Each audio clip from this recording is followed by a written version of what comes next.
Vice President Constantino Chiwenga was caught grossly misleading the nation at the Zimbabwe International Trade Fair in Bulawayo after claiming the recently abandoned bond notes, a quasi-currency which was on a spiraling freefall due to exchange rate volatility and runaway inflation before it was hastily abandoned, were a colonial Rhodesian initiative. Chiwenga said government has now abandoned bond notes which were a brainchild of Ian Smith's unilateral Declaration of Independence. Officials have been damaging the new currency, Zimbabwe Gold (ZiG), through unmeasured, misleading and panicky statements, throwing the market into chaos and uncertainty. Only recently, ZANU-PF spokesperson Chris Mutsvangwa claimed ZiG was a gold currency and Zimbabwe was retracing its footsteps in history as it previously used bullion as a currency, which is another falsehood.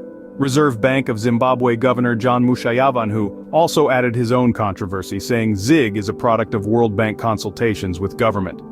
He went on to say criticizing ZiG is tantamount to criticizing the World Bank. Mushayavanhu also said that government authorities lied in the past that bond notes were backed by a $200 million load facility from a Frexim bank. These issues and many others have badly damaged ZiG and eroded confidence in it well before it hit the market. ZiG notes will be introduced into the market next week. Zimbabwe has no history of using gold as a currency, but a long history of trading gold.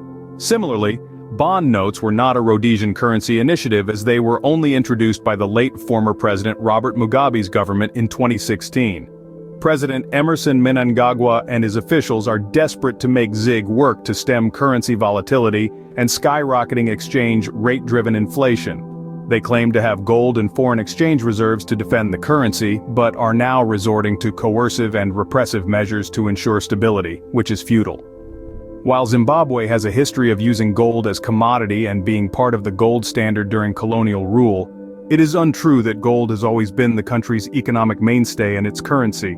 There is no truth in this at all. Zimbabwe has mined, bartered and traded gold for centuries, but it was never the economic anchor in its currency. Agriculture has always been Zimbabwe's economic mainstay. The country has had various currencies, none of them gold except during barter trade. Zimbabwe sold gold to pre-colonial traders and later after colonial occupation to London as the then global financial capital and gold trading hub of the time, becoming part of the gold standard, but gold was never its currency even during Rhodesia times.